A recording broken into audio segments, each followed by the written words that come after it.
RDX crew सावंतवाडीसाठी, कारण खूप असा सुंदर कार्यक्रम आपल्या समोर सुरू आहे आणि बाजूलाच आपल्या एका गावामध्ये माझा बर्थडे इव्हेंटचा कार्यक्रम होता, त्या ठिकाणी होतो आणि खास RDX क्रूच्या प्रेमापोटी या ठिकाणी मी आलो आणि त्यांनी पुन्हा एकदा माझ्या हातात निवेदनाची सूत्र दिली. खरं तर फक्त एवढंच सांगेन की माझ्या निवेदनाचा प्रवास याच ग्रुपच्या माध्यमातून सुरू झाला होता, त्यामुळे त्यांच्या विनंतीला मी नाही कधीच म्हणत नाही. प्रत्येक ठिकाणी मी त्यांच्या सोबत असतो. मस्त हसत खेळत असा कार्यक्रम आपल्यासमोर अनुप शिरोडकर घेऊन येतोय. आता एक मस्त विनोद आपण ऐकूया आणि विनोदातून तुम्हाला हसायला लावणार असा सुंदर डान्स परफॉर्म आपल्यासमोर मी घेऊन येणार आहे. क्या बदे, माझ्या स्वागतासाठी पाऊस आला की काय? हा बघा, विनोद कधी कुठे, लाईट्स काढूया समजूया, विनोद कधी कसा कुठे कधी घडतो हे आपण सांगू शकत नसतो. बघा, विनोदाचे बादशाह म्हणजेच प्रके अत्रेंना समोरलं जातं. अत्रे एकदा घरातून बाहेर पडले आणि त्यांच्या मोहल्ल्यामध्ये त्यांना एक गाढव मेलेलं दिसलं.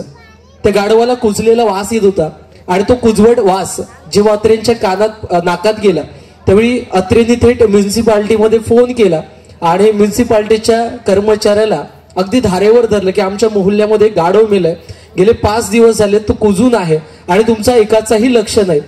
तर त्या म्युन्सिपाल्टीच्या कर्मचाऱ्यांना अत्रेंना सांगितलं की अत्रे, तुम्ही एक विचारवंतात, स्वतःला समाजसेवक म्हणून घेताय, मग त्या गाढवाचे विल्हेवाट तुम्हीही लावू शकला असता.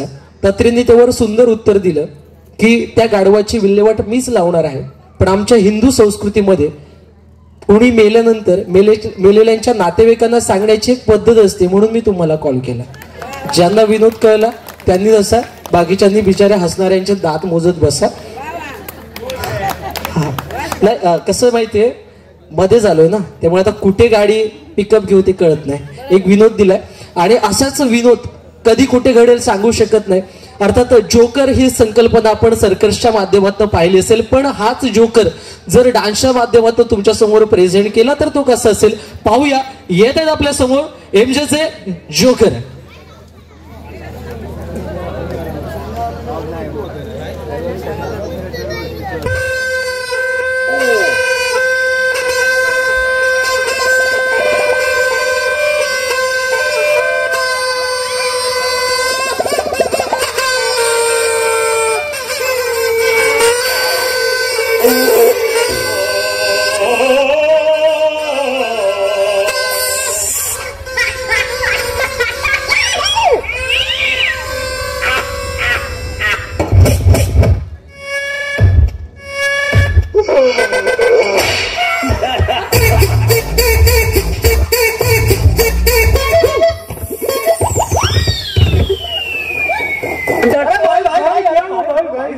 नहीं होगा, एक और टाइम म्यूजिक.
कुछ भी नहीं, कुछ भी है जो कुछ भी